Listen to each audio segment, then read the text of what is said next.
Students, now we are going to do question number 11th. समीकरण ਦਿੱਤਾ ਹੋਇਆ ਹੈ 2x का 2 minus 6x minus 7 equal to 0 ਦੇ ਮੂਲਾਂ ਦਾ ਜੋੜ ਪੁੱਛਿਆ ਉਸਨੇ ਯਾਨੀ ਸਮ ਆਫ ਦ ਰੂਟਸ ਪੁੱਛਿਆ। ਤੁਹਾਨੂੰ ਪਤਾ ਸਮ ਆਫ ਦ ਰੂਟਸ ਦਾ ਫਾਰਮੂਲਾ ਕੀ ਹੁੰਦਾ ਜਦੋਂ ਸਾਡੇ ਕੋਲ ਕੋਈ ਵੀ ਦੋ ਘਾਤੀ ਸਮੀਕਰਨ ਹੈ, let us suppose ax square plus bx plus c equal to 0 तो ये सिफर का जोड़फल की हो जाएगा माइनस b बटा a। यह जोड़ का फॉर्मूला है तो गुणनफल का फॉर्मूला तो मतलब c बटा a। हुण इस 11th क्वेश्चन के तो दिखाई दे रहा है a की वैल्यू है साढ़े को 2 तो b की वैल्यू है माइनस 6। हुण जो असी जोड़फल पता करांगे रूट्स का यानी माइनस b बटा a पुट करांगे माइनस 1 फॉर्मूले का तो एक माइनस b का जो माइनस 6 है बटे विच 2 है।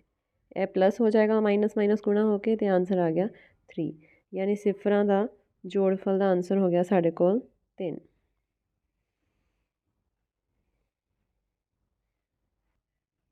नैक्सट क्वेश्चन समीकरण दिता होया दे मूलों का सिफर का गुणनफल पूछा यानी सानू हुण फॉर्मूला चाहिए c बटा a। तुहानू पता है सिफर के गुणनफल का फॉर्मूला क्या होंदा है c बटा a। हुण इस क्वेश्चन दे विच a की वैल्यू तुहानू दिखाई दे रही है वो है 1 तो b की वैल्यू है माइनस 1 तो c की वैल्यू है माइनस 1 तो वैल्यू की आ जाएगी सिफर के गुणनफल की c बटा a यानी माइनस 1 बटा 1 यानी यदा आंसर आ गया माइनस 1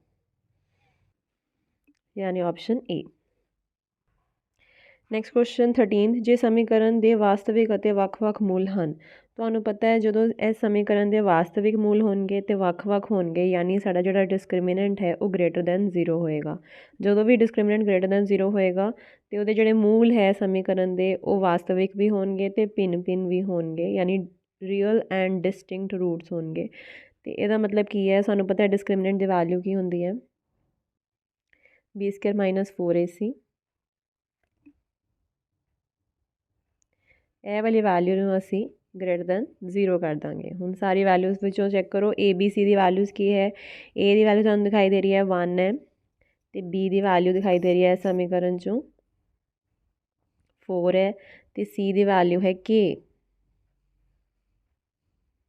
हुण यह values b square minus 4ac दे विच पावांगे तो इसनू ग्रेटर दैन 0 कर देंगे। b की वैल्यू है 4 यानी 4 का स्क्वायर माइनस 4 ਨੂੰ गुणा करांगे असी 1 ਦੇ ਨਾਲ a ਦੇ ਨਾਲ ਤੇ c ਸਾਡੇ ਕੋਲ है k ਇਹ आ जाएगा ग्रेटर दैन 0 यानी 16 minus 4k is greater than 0।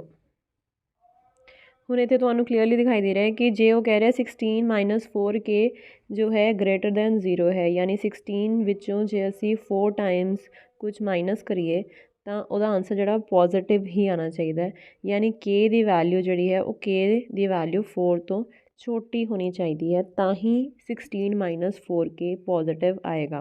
For example k की वैल्यू 3 जे हो जाए इत्थे आ जाएगा 16 माइनस 4 तिया 12 यानी 16 माइनस 12 आंसर आ गया 4 जो कि पॉजिटिव है। इस तरह k की वैल्यू 2 भी हो सकती है यानी इत्थे आ जाएगा 8 16 माइनस 8 8 मीनस जे तुसी इसनू सॉल्व करना चाहो तो असी जे इनू सॉल्व करना चाहिए 16 माइनस 4k 16 माइनस 4k जे ग्रेटर दैन 0 है इसनू सॉल्व किवें करांगे इसनू आपां लिख सकते हैं minus 4k plus 16 greater than 0 ए प्लस 16 नू असी उधर ले जाएंगे या फिर आप भी कह सकते हैं कि दोनों साइड्स आप माइनस किया है 16 यह हो जाएगा माइनस 16। हुण असी माइनस 4 नाल डिवाइड जो करना है जोड़ा माइनस 4 है जो असी इसनू इधर ले जाके डिवाइड करांगे तो जोड़ा साडा साइन है ना ग्रेटर का यह भी चेंज हो जाता है यह लैस दैन हो जाएगा याद रखना माइनस 16 डिवाइडेड बाय माइनस 4 हो जाएगा यह आंसर आ जाएगा k लैस दैन 4। यदा आंसर आ गया k less than 4। Sign change होता है सबनों पता है जो असी माइनस वाली टर्म उधर लेके जाने साइन जो है साडा इनइक्वालिटी का ग्रेटर है तो वो लैस दैन हो जाएगा। ਸੋ ਇਹਦਾ ਆਨਸਰ ਆ ਗਿਆ k ਲੈਸ ਦੈਨ 4। ਉੱਦਾਂ ਵੀ ਤੁਸੀਂ ਚੈੱਕ ਕਰ ਸਕਦੇ ਹੋ ਕਿ ਜਦੋਂ k ਦੀ ਵੈਲਿਊ 4 ਤੋਂ ਛੋਟੀ ਹੋਏਗੀ ਤਾਂ ਹੀ ਸਾਡਾ 16 ਵਿੱਚੋਂ 4 ਇੰਟੂ k ਮਾਈਨਸ ਕਰਨ 'ਤੇ ਆਨਸਰ ਪੋਜ਼ੀਟਿਵ ਆਏਗਾ। ਨੈਕਸਟ ਹੈ ਦੋ ਘਾਤੀ ਸਮੀਕਰਨ ਦੇ ਮੂਲਾਂ ਦਾ ਜੋੜ ਪੁੱਛਿਆ ਅਗੇਨ। ਪਹਿਲੇ ਆਪਾਂ ਇਸ ਨੂੰ ਸਮੀਕਰਨ ਨੂੰ ਸਹੀ ਤਰ੍ਹਾਂ ਕਰਕੇ ਲਿਖਾਂਗੇ ਜਨਰਲ ਫਾਰਮ ਦੇ ਵਿੱਚ। ax Square plus bx plus c ਹੁੰਦਾ, ਸਭ ਨੂੰ ਪਤਾ। ਸਭ ਤੋਂ ਪਹਿਲੇ ਇਕੁਅਲ ਟੂ 0 ਵੀ ਕਰ ਦਿਓ। ਹੁਣ ਇਸ ਤੋਂ ਪਹਿਲੇ ਸਭ 3x ਸਕੁਆਇਰ ਆਏਗਾ, ਫਿਰ ਮਾਈਨਸ 9x ਆਏਗਾ। ਸਾਇੰਸ ਦਾ ਧਿਆਨ ਰੱਖਣਾ, ਪਲੱਸ 5 ਇਕੁਅਲ ਟੂ 0। ਹੁਣ ਸਾਡੀ ਜਨਰਲ ਫਾਰਮ ਬਿਲਕੁਲ ਸਹੀ ਬਣ ਗਈ।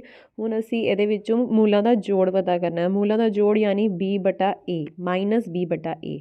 ਹੁਣ b ਦੀ ਵੈਲਿਊ ਇੱਥੇ ਸਾਡੇ ਕੋਲ ਹੈ -9, a ਦੀ ਵੈਲਿਊ ਹੈ 3 ਅਤੇ c ਦੀ ਵੈਲਿਊ ਹੈ 5। ਅਤੇ ਸਾਨੂੰ ਚਾਹੀਦਾ ਸਿਫਰਾਂ ਦਾ ਜੋੜ ਜਾਂ ਮੂਲਾਂ ਦਾ ਜੋੜ ਯਾਨੀ -b/a। ਅਤੇ ਆਨਸਰ ਹੋ ਜਾਏਗਾ ਸਾਡਾ ਮਾਈਨਸ ਇੱਕ ਫਾਰਮੂਲੇ ਦਾ, ਇੱਕ -9/3। ਮਾਈਨਸ ਮਾਈਨਸ ਪਲੱਸ ਬਣ ਗਏ, 3 3 ज़ा 9। ਸਾਡਾ ਆਨਸਰ ਆ ਗਿਆ 3। ਨੈਕਸਟ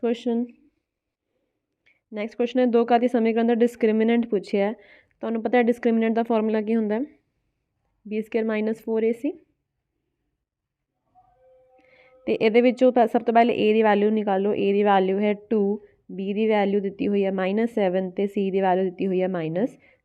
ਅਤੇ ਡਿਸਕ੍ਰਿਮੀਨੈਂਟ ਨਿਕਾਲ ਲੈਂਦੇ ਹਾਂ। b² ਯਾਨੀ -7 ਦਾ ਸਕੁਆਇਰ -4 ਇੰਟੂ 2 ਇੰਟੂ -3। 7 ਦਾ ਸਕੁਆਇਰ ਹੋ ਜਾਏਗਾ 49, ਮਾਈਨਸ ਮਾਈਨਸ ਪਲੱਸ ਹੋ ਗਏ। ਅਤੇ ਆਹ ਵਾਲਾ ਮਾਈਨਸ ਅਤੇ ਆਹ ਵਾਲਾ ਮਾਈਨਸ ਵੀ ਪਲੱਸ ਹੋ ਕੇ ਗੁਣਾ ਹੋ ਕੇ ਪਲੱਸ ਬਣਾ ਦੇਣਗੇ। ਅਤੇ ਇਹ ਸਾਡੇ ਕੋਲ ਆ ਜਾਏਗਾ ਪਲੱਸ 4 2 ज़ा 8 3 ज़ा 24। ਸਾਨੂੰ ਇਸ ਦਾ ਆਨਸਰ ਮਿਲ ਗਿਆ ਐਡ ਅਪ ਕਰਕੇ 73। ਸੋ ਆਨਸਰ ਇਜ਼ 73। ਨੈਕਸਟ ਕੁਐਸਚਨ ਦੋ ਘਾਤੀ ਸਮੀਕਰਨ ਦੇ ਵਿੱਚ ABC ਦੇ ਮੁੱਲ ਕੀ ਹੋਣਗੇ? ਯਾਨੀ ਸਿੰਪਲ ਕੁਐਸਚਨ ਹੈ। ਉਸਨੇ ABC ਦੀ ਵੈਲਿਊਜ਼ ਪੁੱਛੀਆਂ just by comparing ax² + bx + c ਨਾਲ ਤੁਸੀਂ ਕੰਪੇਅਰ ਕਰੋ ਇਕੁਅਲ ਟੂ 0। ਇਹਦੇ ਵਿੱਚੋਂ ABC ਦੀ ਵੈਲਿਊਜ਼ ਪਤਾ ਕਰ ਦਿਓ। A ਤੁਹਾਨੂੰ ਦਿਖਾਈ ਦੇ ਰਿਹਾ ਹੈ 2 ਹੈ, B ਤੁਹਾਨੂੰ ਦਿਖਾਈ ਦੇ ਰਿਹਾ ਵਿਦ ਸਾਈਨ ਜੋ x ਦਾ ਗੁਣਾਂਕ ਹੈ ਉਹ ਹੈ -5 ਅਤੇ C ਹੁੰਦਾ ਹੈ ਜੋ ਤੁਹਾਡੀ ਕੌਂਸਟੈਂਟ ਟਰਮ ਹੈ ਉਹ ਹੈ ਇੱਥੇ -3। ਯਾਨੀ ਸਾਡਾ ਆਨਸਰ ਆ ਗਿਆ 2, -5, -3। ਕਿਉਂਕਿ ਇਸ ਦੇ ਵਿੱਚ ਉਸਨੇ ABC ਤਿੰਨੋਂ ਦੀ ਮੁੱਲ ਪੁੱਛਿਆ ਹੈ ਅਤੇ ਸਭ ਤੋਂ ਪਹਿਲੇ A ਹੈ, ਫਿਰ B ਲਿਖਿਆ, ਫਿਰ C। ਅਤੇ ਇਹਦਾ ਆਨਸਰ ਹੋ ਜਾਏਗਾ 2, -5, -3 ਯਾਨੀ C ਆਪਸ਼ਨ।